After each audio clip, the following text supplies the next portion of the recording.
YouTube and இன்ஸ்டாகிராமில் couples video போடுறது மூலமாக ரொம்ப பாப்புலர் ஆனவங்க தான் மணி அண்ட் கனி. இவங்க ரெண்டு பேருக்கும் கொஞ்ச நாளைக்கு முன்னாடி தான் விவாகரத்து ஆயிருந்துச்சு. விவாகரத்துக்கு அப்புறமா மணி கூடி சீக்கிரமாக ரெண்டாவது திருமணம் பண்ணிக்க போகிறதா சொல்லியிருந்தாரு. கனியும் புதுசாக ஒருத்தவங்க கூட பேர் பண்ணி ரீல்ஸ் போட்டுட்டு இருந்தாங்க. அவங்கள தான் கனியும் மேரேஜ் பண்ணிக்க போகிறாங்க அப்படின்ற மாதிரி எல்லாம் சொல்லிட்டு வந்தாங்க.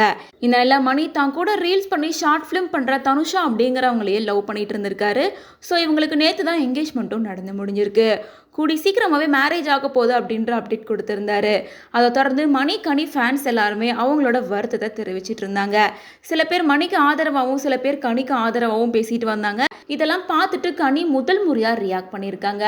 அதாவது அவங்களோட இன்ஸ்டாகிராம் பேஜில் மணியோட என்கேஜ்மெண்ட் பிக்சர்ஸ் எல்லாம் பார்த்ததுக்கு அப்புறமா என்ன சொல்லியிருக்காங்கன்னா, எல்லாரும் என்ன கஷ்டப்படுத்தாதீங்க, ஃபீல் பண்ணாதீங்க அப்படின்லாம் சொல்கிறீங்க. நான் ரொம்ப டேஸ் கழிச்சு இப்போ தான் ரொம்ப ஹாப்பியாக இருக்கேன்.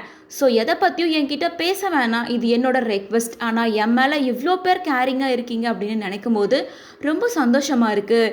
லைஃப்பில் எங்கள் அம்மா அப்பாவுக்கு அப்புறமா நான் சம்பாதிச்சு வச்ச உண்மையான உறவுகள் அப்படின்னா அது நீங்கள் எல்லாரும் தான். Love you all. உங்கள் எல்லாருக்கும் நான் நன்றி கடமைப்பட்டிருக்கேன் அப்படின்னு ரொம்ப எமோஷ்னலாக இந்த போஸ்டர் ஷேர் பண்ணியிருக்காங்க. அதே நேரம் மணியை திட்டியும் கனிக்கு ஆதரவாக பண்ண எல்லா கமெண்ட்ஸுமே ஸ்க்ரீன்ஷாட் பண்ணி இந்த ஸ்டோரி பார்த்தா 10 நிமிஷத்தில் எனக்கு கிடைச்ச இவ்வளோ சப்போர்ட், லவ் யூ ஆல் அப்படின்னும் அதையும் மென்ஷன் பண்ணியிருக்காங்க. ஸோ மணிக்கு செகண்ட் மேரேஜ் ஆகிறதுல எனக்கு எந்த பிரச்சனையும் இல்லை, இப்போ தான் நான் சந்தோஷமாக இருக்கேன் அப்படின்ற மாதிரி கனி சொல்ல வராங்க. ஸோ கனியுமே கொஞ்ச நாளாக ஸ்ரீதர் அப்படிங்கிறவங்க கூட சேர்ந்து இன்ஸ்டாகிராமில் ரீல்ஸ் பண்ணுறது, ரீக்ரியேஷன் வீடியோ பண்ணுறது அப்படின்னு சொல்லி நிறைய ட்ரெண்டிங்கான வீடியோஸ் எல்லாம் அப்டேட் பண்ணிட்டு இருக்காங்க. ஸோ கனியும் இப்போ ஸ்ரீதரை தான் மேரேஜ் பண்ணிக்க போகிறாங்க, கூடிய சீக்கிரமாகவே அவங்களும் அப்டேட் பண்ணுவாங்க அப்படின்னு ஃபேன்ஸ் எல்லாம் எக்ஸ்பெக்ட் பண்ணிட்டு இருக்காங்க. ஸோ இதை பற்றி கனியும் எந்த ஒரு பதிலும் சொல்லாமல் சைலண்டாக தான் இருக்காங்க.